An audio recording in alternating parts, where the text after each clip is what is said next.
Hello, everyone. I'm joined here today with WCKC champion Andrew Lennert and an old childhood friend. Andrew, how are we doing today?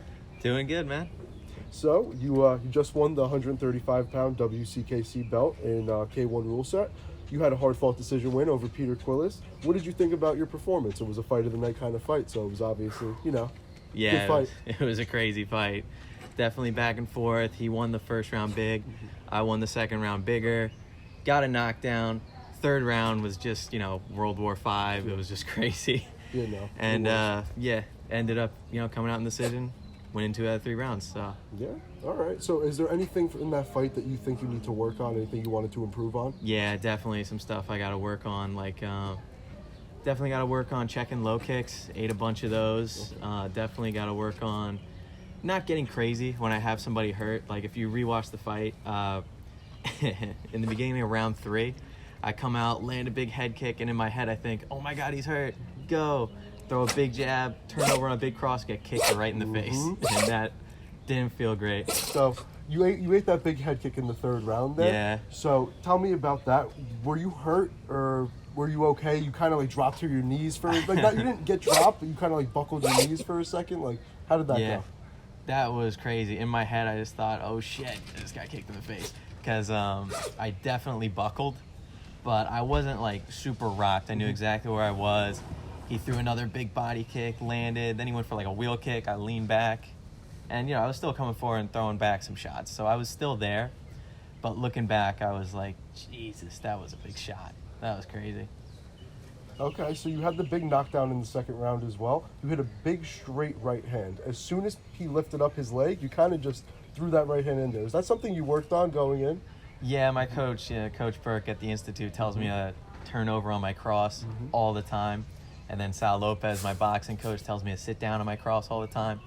And both these guys really get me to, believe in my power and really turn over on my shots. And the guy just stepped in. I caught him on the chin and, he dropped. So you said, the Institute Muay Thai gym, Sal Lopez Boxing. Tell me about some of the other guys there that help you and how they help you as a fighter. Well, at Sal Lopez Boxing, there's Hav. He's insanely talented boxer. He's going to fight in 2 weeks. Okay.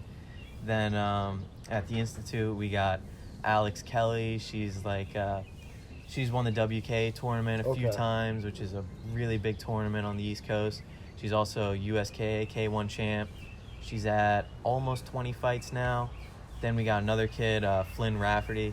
He's been at the Institute since he's 14. He's 19 now. He's only had the 2 fights, but he's really talented. And then as far as pros, we got Greg Velasco, 6-0 CFFC champ. Yep. He's a monster. Again, I don't go hard with him because he's so much bigger than me. But he's really good. And then Frank Wells, a little more towards my size. He's just such a high IQ fighter, pro MMA, ton of kickboxing and Muay Thai fights. I could just keep going down the list, but there's a ton of killers at the gym that are always giving me work and making me feel dumb during sparring. Well, it's always good to have those kind of guys that are always going to push you to the next level and make sure that, you have the right people around you to keep evolving your game. So good to hear that you have a good team around you. So you also hold the WCKC 140-pound belt in Glory rule set. You won that by split decision over Chris Yaniri? Yeah, I think it's Ioneri, however you pronounce it. Were there any nerves going into that fight for it being your first title fight? And talk to me about that. Yeah, there were definitely a ton of nerves, and I did some dumb stuff leading up into that fight because the day before, I'm this guy's had a handful of MMA fights. I didn't really know his record at the moment, and then I looked it up and I went, oh my God, this dude is 6-0 in MMA. I think he's highly ranked in the state as far as AMIs go. And I looked through his Instagram. I go, oh my God, this guy's the dead serious champ. He's the Ring of Combat champ. And he's going to fight me at kickboxing. This is going to be crazy. And I barely slept at all that night. But then when I got to the venue and I actually saw the guy in person, he dapped me up. He goes, oh, what's up, man? I'm Chris. I'm your opponent. And I went, oh, I'm Andrew. I went, oh, he's just another guy. Cool guy, yeah. He's just another guy. He's not like this. You big him up in your head when you look at it online, and then you see him in person, it just changes. Okay. Have you found that that's normal going into your fights, that these guys are more intimidating online than they are in person? I think, yeah, a lot of people put their stuff online and make them look like so much more intimidating than they actually are. But again, like, they're a person at the end of the day, and you're going out there to fight them. So it was definitely the worst with that fight, with, pre-fight anxiety. Got it. Okay. So was it overwhelming going into that weekend of, 4 fights in that first weekend? Like, how did you deal with that? Well, for WKAs, for my first fights, I ended up fighting 4 times in almost 12 hours, which was nuts. Like, I cut down. Was that planned? That was planned, right? No, it wasn't planned. It was like a whole tournament, and I was like, I think I was the first fight in my Glory Rules bracket and in my Muay Thai bracket. Got it. And this was, in gear, headgear, shins, but the first fight was like just a crazy experience. I ended up winning a decision, low kicked the guy, kneed him in the body a bunch, pressured him whole time. And then 40 minutes later, I had my second fight, which was under a Muay Thai rule set. First round, I got bombed on a little bit, I'm not going to lie, but I landed some good shots too. And then second round, the dude dropped his hand to my hip, and I just landed a super flush elbow right on his nose, busted him up, he was bleeding, and then walked him down the second and third. And then, like, there was 2 fights in, like, an hour. And then my coach Frank's like, all right, you're going to fight again in, like, 6 hours. Go home, shower, eat something, and then come back. And I'm like, get ready. And I'm like, okay. Came back, had my third fight, which was Glory Rules. Okay. And that was just a crazy back and forth fight. And then at one point in the second round, I throw a low kick, and my headgear goes flying off into the crowd. And I just look over, and it was a whole ordeal. Throw the headgear back on, and then I turn over on a cross, switch kick, liver, drop me, got back up, finished the fight, ended up losing a decision. Got it. 45 minutes later, had my 4th fight.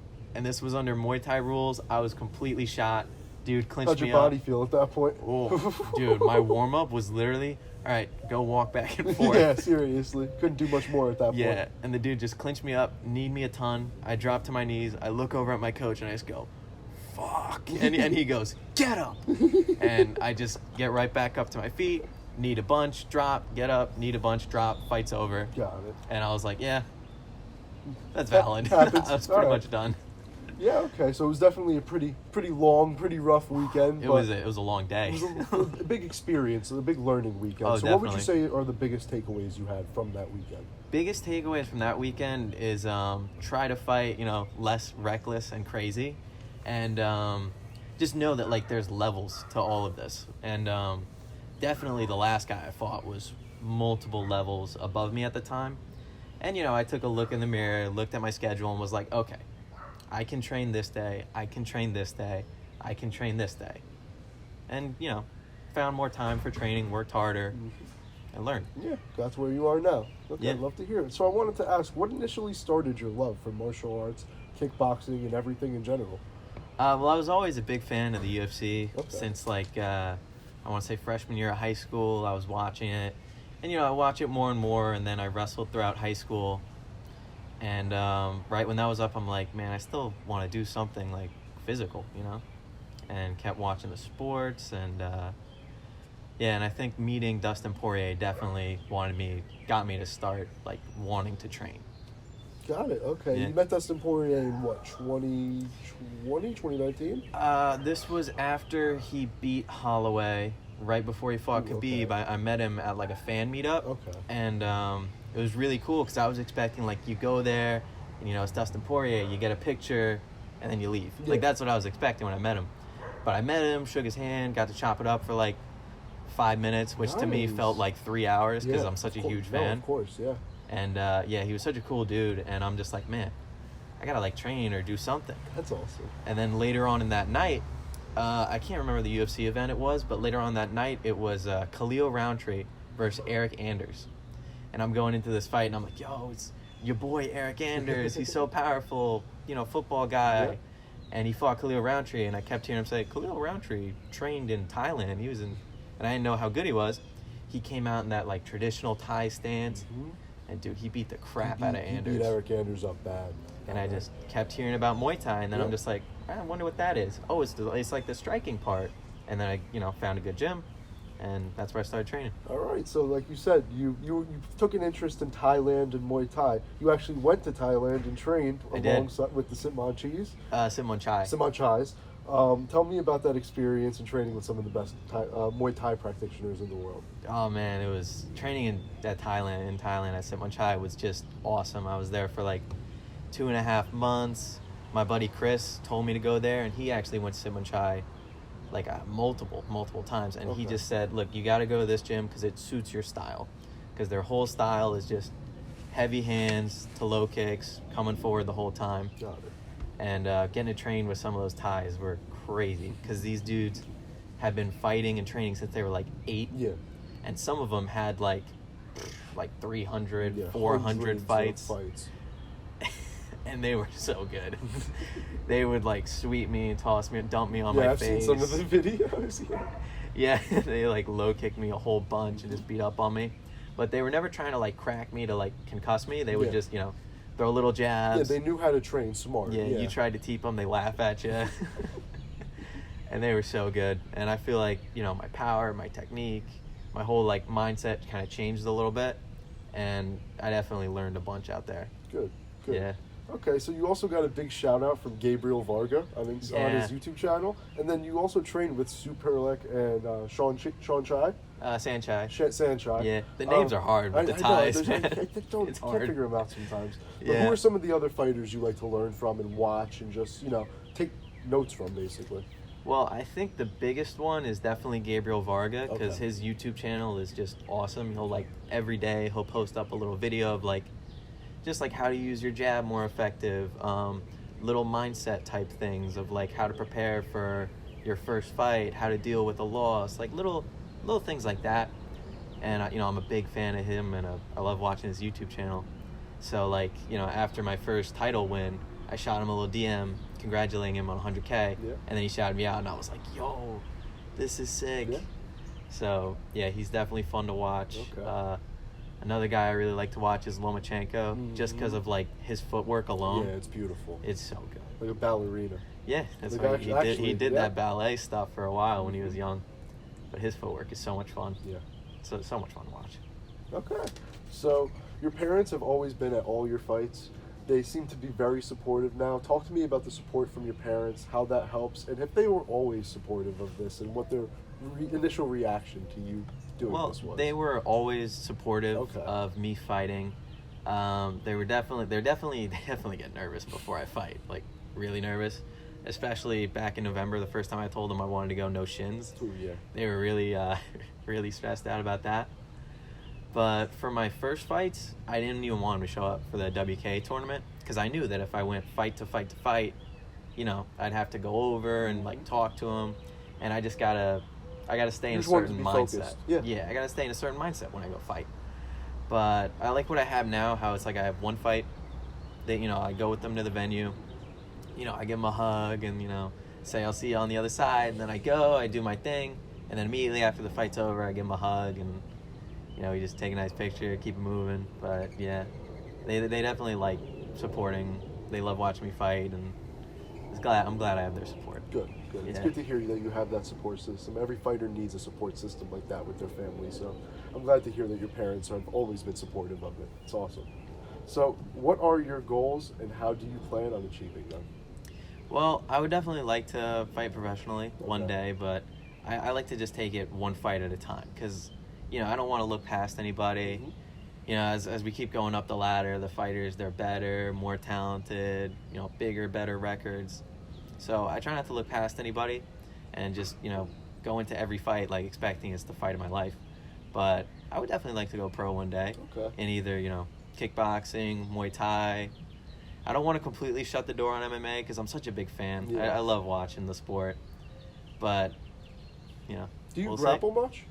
A little bit. Okay. Frank Wells will run a little MMA class Okay. after sparring some days. He hasn't done it in a week or two, but again, we've been busy because we've had so many So many fights people lined up. fighting, yeah. And he'll do a little jiu-jitsu class or grappling for MMA, where I'll get the little gloves and move around. But that's definitely fun. Okay. But I just like the striking part. The striking part's so much fun, man. So when do you plan on fighting again next? I don't know off the top of my head. I definitely would like to fight for Dead Serious again if they Okay. let me go no shins. Really cool Muay Thai organization that I would love to fight for is like Warriors Cup. Okay. They have a lot of like really high level guys Yeah. over there, and they have like they really care about your like traditional Thai like style, like how well you are checking kicks, landing body kicks, and and how good you are in the clinch. So like little things like that. I just really enjoy the training. I enjoy the fighting, and Okay. whatever's next. All right. Well, that's it, Andrew. It was Hey, great cool. talking to you, my guy. Great talking to you, And bro. I appreciate everything, man. Yep. Seriously. I appreciate All all right. the support from you as well. Like you've Thank you. shouted me out since like my first fight in AC, like 2-ish years ago. Yeah. So definitely appreciate you, Of my course, guy. bro. I've always been a fan. Yes, sir.